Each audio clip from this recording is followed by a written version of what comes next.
At this point, it's just classic Nvidia. News to virtually no one in this industry. This whole 3060 Ti launch was so freaking weird for so many reasons, and I want to discuss it with all of you, including performance and value metrics, which we'll have to pull from other sources because we weren't sent a review sample. We'll talk about that as well. Stay with me. Activating Windows is as simple as hopping on over to SCDKey's VIP site, where you can purchase an OEM Pro key for a little over $10 US. Use a secure payment method like PayPal, receive your key in a matter of seconds, and activate your OS here to remove that annoying watermark. Click the link below to get started and use my offer code GSL for a sweet discount. So I don't know about you, but apart from the scattered rumors about this card's existence, there always seems to be at least a few of those floating around, I really had no idea that this card was even launching. Nvidia have been so unbelievably fickle with so many aspects of these launches that it's become difficult to keep up with what's what. I mean, for example, the 3060 Ti's MSRP was kept under wraps until literally hours before launch, according to Kyle over at Bitwit. And he was one of the few who actually received a sample. But the sampling aspect is something that honestly doesn't bother me very much at all, because we've publicly voiced our intentions regarding graphics card reviews going forward. If you want us to dedicate a video to something, you better damn well make sure there's adequate supply on launch day. I mean, otherwise, what's the point? We end up publishing content with our thumbs planted firmly up our asses because our audience's hands are tied. Sorry, Mom. But anyway, I guess it sort of makes sense that Nvidia doesn't want to sample us because we've said we don't want to review your cards until you have more supply. Anyway, we could tackle that at a later date. But if Nvidia aren't even able to keep those that they are sampling up to date with respect to things as simple as MSR freaking P, then how are we supposed to feel good about inventory levels and bot prevention measures going forward? If they can't sort this crap out, this stuff should be super simple. It should already be set in stone for the most part. I mean, if you change things, prices especially, as sort of a reactionary measure to the competition, that's one thing, okay? But the only thing coming up soon from AMD is the RX 6900 XT launch, which, I mean, we know that the 3060 Ti is not gonna come anywhere close to that performance level. No, it's not a chance. You know, there's no chance of that happening. So it's not like there's anything else that we foresee AMD releasing somewhat recently that the 3060 Ti would have to worry about from a price perspective. And even if they did see something like that coming, why would you still wait until hours before launch to give out that very pertinent info? And I don't even know if that's worse than this part here. I wasn't even aware the 3060 Ti was actually in production and ready to launch at any point up until reviews were published. I mean, I literally found out by Kyle's video that a 3060 Ti existed. I didn't get an email under NDA or not to confirm the existence of this card. Like, what the heck are you guys doing? And this isn't just me. Like, I'm not complaining because I'm the only one that didn't know about it. There were several other tech tubers that reciprocated the exact same feelings I did on Twitter. And this should not be the case. I mean, what are you just, if your intention is to pick and choose who knows what, that's fine, but you can't like act like you're sort of keeping us in the loop by sampling maybe a 3080, which you would expect to be in tighter supply, and then like completely ghost us when it comes to the more affordable cards that appeal to the masses. It pisses me off. And then the idea of like releasing a Ti variant of a 60 series card before the OG 60 series card is launched, to me that's a bit strange. I mean, I understand from a sales perspective why you'd feel inclined to release your more expensive products first. That's why they released the 80 and 70 series SKUs before the 60 series SKUs traditionally.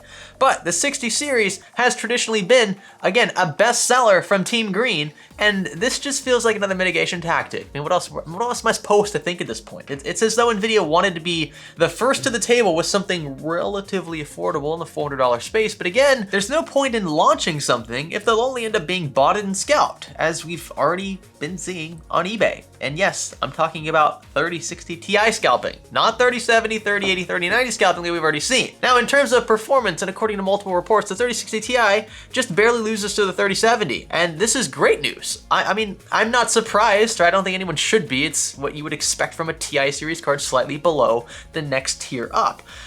but you can't buy them. But anyway, I'll get off that high horse. More about performance. Compared to last gen Turing architecture, the 3060 Ti is actually akin to like a 2080 Super in terms of performance, which was a $700 card at launch. So these are great performances from a measly $400 60 series card in 2020. But again, the timing is my biggest concern and the focal point of frustration. This is a 200 watt card, okay, sporting over double the CUDA core count of the previous Gen 60 series Super. This had people going wild, and around the same boost clock with 8 gigs of VRAM instead of 6 like before. And the 6 was the higher end SKU. You had 3 on the lower end 1060 SKU, and that was, whew, 3 gigs is you really cutting it short there. But anyway, the 3060 Ti is missing around 1,000 shaders from the 3070, along with additional RT and tensor cores, which is why we see it likely performing slightly worse in most titles, including those with DLSS and DXR enabled. A vast majority of media outlets are calling this a 1440p gamer with respect to some of today's modern AAA titles, and contrasting 4K performance for the 3070, which can consistently hold above 60 FPS with aggressive in-game settings, I mean, we can see how that would be the case. It's perhaps the only real letdown with this card, apart from the obvious inventory issue. I mean, the 3070 is probably on the bottom end of that totem pole, and if I had the budget to spare, I would opt for a 3080 if possible for 4K high refresh rate gaming. But the 60 Ti will slay 1440p, right? That's still my personal resolution of choice for affordable high refresh rate gaming, and the $400 price tag is sure to convince some to finally upgrade. If only they actually freaking could, because nobody can buy these. And this is just classic Nvidia at this point.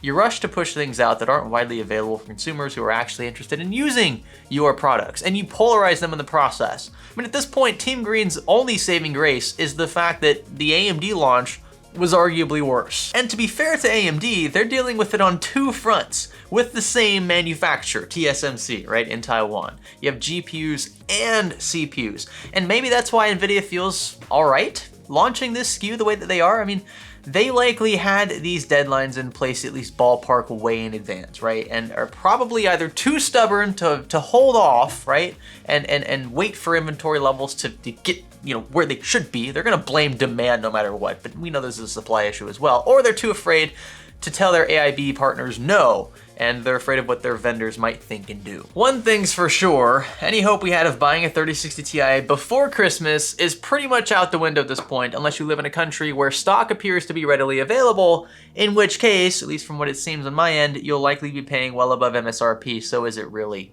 available? And I suppose the case is similar here in the States. I mean, sure, retailers might be sold out, but plenty of them are up on eBay, marked up double or triple retail. By the way, do not indulge the scalpers. Let them sulk with inventory they had no intention of personally using. That's the best way to get back at them.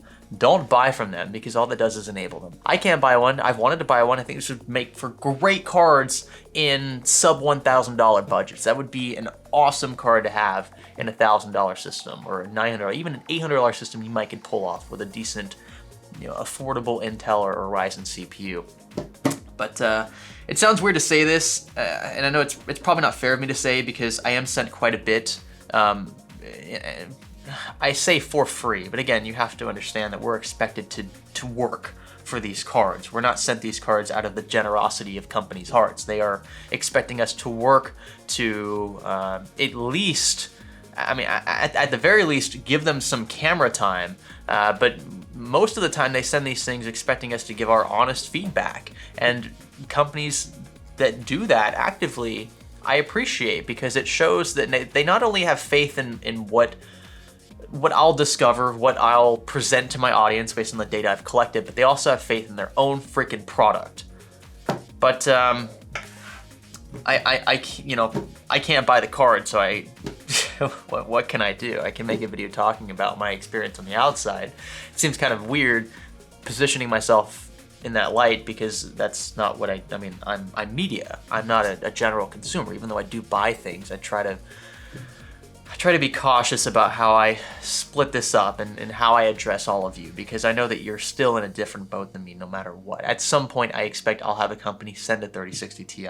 That's not going to be the case for 99.9% of you watching. It's just, again, the type of work that I do. But I will say, at least in the immediate future, it looks like I am in a very similar boat that all of you are. And I imagine many other tech YouTubers out there are as well, which is weird, especially if you're used to at least being sampled once or twice for something. And look, I would be totally happy going out and buying said product. Like I have no problem, especially for a $400 card, and it's a business expense. Like it's something that I'm not even, it's gonna help me on my taxes if I'm looking at it in that light. So it's not something I'm afraid of doing. I've certainly done it in the past, and I imagine I will do it in the future. But I can't even do that, and that's kind of why I'm saying what I'm saying. I'm not trying to be trying to be cold or inconsiderate. It's just I understand your frustrations, and I'm hoping that it doesn't last too longer, but it appears as though it may. There seems to be grim outlook overall in the graphics card and even the CPU market, at least through Q1, which is disappointing, but all we can really do is wait. And that again is, of course, assuming you're not willing to indulge the scalpers, which you can't. You guys can't do that. You can't spend twice or 3 times MSRP just because you're too impatient. All you're gonna do at that point is enable the scalpers to continue doing what they're doing. You're validating the process. I'd much rather see them sit on that inventory and sulk, because they never had any intention of using those products. They just wanted to, they were a medium of exchange, so to speak. They're treating these graphics cards like currency because they know they're in high demand and the supplies are not very strong at the moment. So patience is really all I can stress at the end of this one. It sucks, but it's all we've got. The best way to fight scalpers is to ignore scalper listings. But again, though, it seems like too many people are still willing to pay crazy amounts of money for early access to these cards. It's the same for consoles, by the way. It's the same for frickin' shoes. It's been the same for shoes for a while. What'll it be next? If you enjoyed this one, consider leaving a like. I wish we could end on a better note, under better circumstances. I'm thoroughly intrigued by the 3060 Ti. I think it's a great card on paper, what I've seen. I would love to build up one in the future, but at this point it just seems futile to even bother trying. Subscribe, smash that bell, stay tuned for future releases. My name is Greg, thanks for learning with me.